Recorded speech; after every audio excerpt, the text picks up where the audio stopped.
right, 49er fans are waiting on pins and needles to figure out who is going to be their next defensive coordinator. And I think fans are so invested in this because clearly the 49er fans want a reunion of Robert Saleh to come fill that DC spot that he took over in 2017 when Kyle Shanahan took over the San Francisco 49ers from a football perspective. So we know that the 49er fans are anxiously waiting because it does appear if it's not Saleh, it could very well be Brandon Staley. And I think that scares a lot of 49er fans.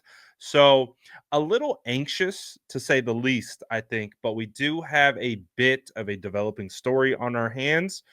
And let's talk about it. So, according to Rick Stroud of the Tampa Bay Times, he is reporting that the Buccaneers are preparing internally for offensive coordinator Liam Cohen to be offered the Jaguars head coaching job. Now, it just came out yesterday that Robert Saleh will be having a second interview on Friday, but so is Liam Cohen and former or Raiders DC Patrick Graham.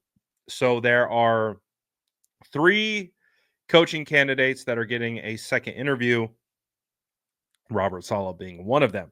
So it is going to be really fascinating to see how this whole situation plays out. Because when I went to the Jaguars Instagram page, if you go there and they posted um, updates that they were having second interviews with these three coaches, none of the fans wanted Robert Saleh. Not a single fan. They were saying no. They were upset that he was even in consideration.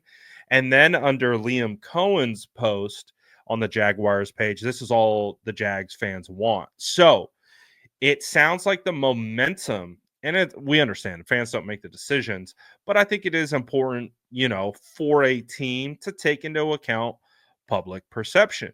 And the perception right now, at least of Jaguars fans, is they want Liam Cohen. They want the offensive mind.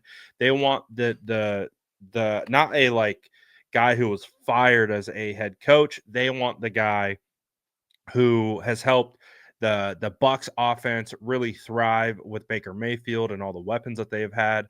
And they want that for their young quarterback and their offense. And so they want an offensive minded head coach in Cohen. And of course, he's in the Tampa Bay area. He's already located in Florida.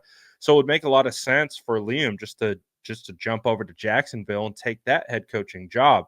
So the reason why this is great news for the San Francisco 49ers fans is because that means if Robert Saleh doesn't get hired as the Jags head coach, he could very well reunite with the San Francisco 49ers. Now, Saleh was also interviewing for the Raiders, but I think the same thing applies with the Raiders. I'm not sure they want to go with a defensive minded coach in kind of back-to-back years because clearly they had Pierce, who was a defensive minded coach, and they need to get a quarterback. They need kind of some offensive spark. They tried to do that with McDaniels coming over from the Patriots. They fired him really quickly. And I don't know. I don't know if Brady, who's now part of the ownership group with the Raiders, wants a defensive minded head coach. We'll see, but it doesn't seem like that has as much momentum of being a possibility as it is with the Jags and Saleh. But it does appear that internally with the Tampa Bay team and group is they are bracing themselves for Liam Cohen to become the next head coach of the Jags. And again, that's the news that 49er fans want to hear because that should mean the wait is that much closer to being over of the 49ers getting their number one candidate at defensive coordinator. And I think a lot of 49er fans would breathe a sigh of relief knowing that they don't have to settle for Brandon Staley. But we'll see. Their Saleh's interview is scheduled for Friday. So with it being Tuesday today, we still have some time before decisions are being made. So It'll be fascinating to see how this ultimately plays out and what the Jaguars land on because it has huge ramifications for the San Francisco 49ers. Let me know what you guys think about this in the comments below. And as always, make sure to like and subscribe for more updates.